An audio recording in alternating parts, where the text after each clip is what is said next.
मालेगावमध्ये घडलेल्या अमानुष अत्याचार प्रकरणात आज सर्वात मोठा वळण आलं। आत्तापर्यंत जे काही सांगितलं जात होतं त्यापेक्षा तपासात समोर आलेल्या नव्या माहितीमुळे सर्वत्र खळबळ उडाली आहे। या भयानक कृत्यामागे फक्त एकाच व्यक्तीचा हात नसून त्याला साथ देणारा आणखी एक साथीदार असल्याची धक्कादायक बाब उघड झाली। त्यामुळे आता शिक्षा एका नव्हे तर दोघांनाही होण्याची शक्यता निर्माण झाली आहे।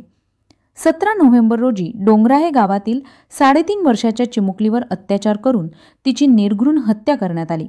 या घटनेमुळे महाराष्ट्र हादरला होता, परंतु आज कोर्टात जे नवीन सत्य बाहेर आलं त्यानंतर प्रकरणाची दिशा पूर्ण बदलली आहे।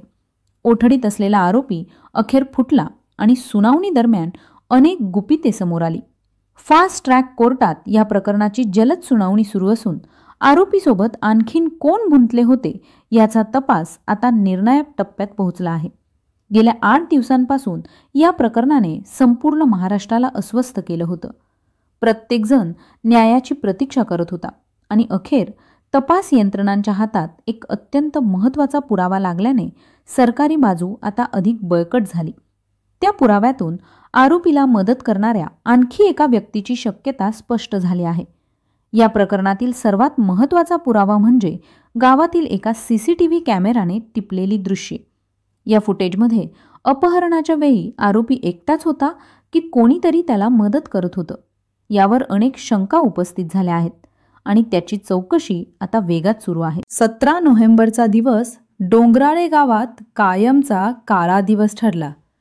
त्या दिवशी घराबाहेर खेळत असलेल्या चिमुकलीला अपहरण करून तिच्यावर अमानुष अत्याचार करण्यात आला।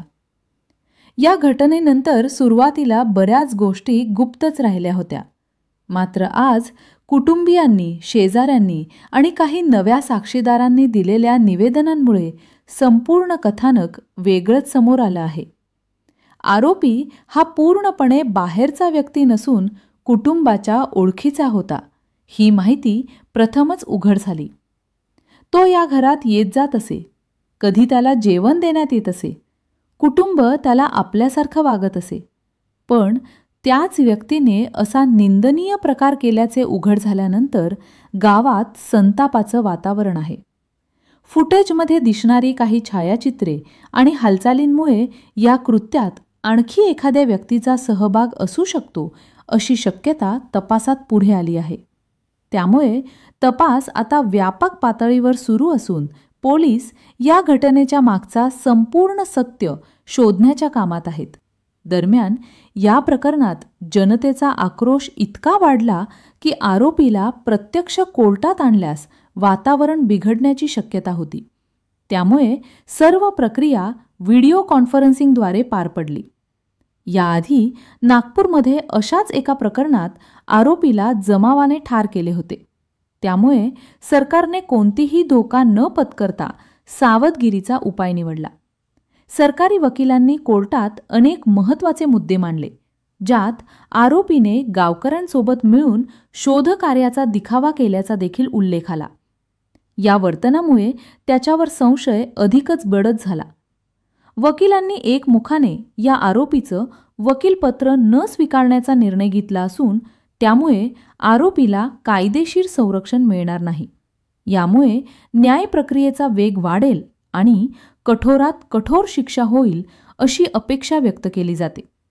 अंतिम सुनावणी दरम्यान जर दुसरा आरोपी किंवा मदतनीस सापडला तर त्यालाही समान शिक्षा होऊ शकते। संपूर्ण महाराष्ट्र न्यायाच्या प्रतीक्षेत आहे आणि सर्वांच्या नजरा आता पुढील कार्यवाहीवर खेळल्या आहेत। या भयानक घटनेनंतर तपास अविश्वसनीय वेगाने सुरू असून 17 नोव्हेंबरपर्यंतची कोठडी वाढवण्यात आली आहे। अजूनही नवे पुरावे आणि साक्षी मिळत आहेत। मुलीच्या आईने दिलेल्या निवेदनातूनही अनेक महत्त्वाच्या बाबी समोर आल्या आहेत। या कृत्यामागे आणखी कोणते हात आहेत? आरोपीला कोणी माहिती पुरवली का? त्याला कोण मदत करत होतं? यावर तपास यंत्रणा काम करत असून लवकरच संपूर्ण सत्य बाहेर पडेल अशी अपेक्षा आहे। तुमचे या घटनेवर काय मत आहे? नक्की कळवा।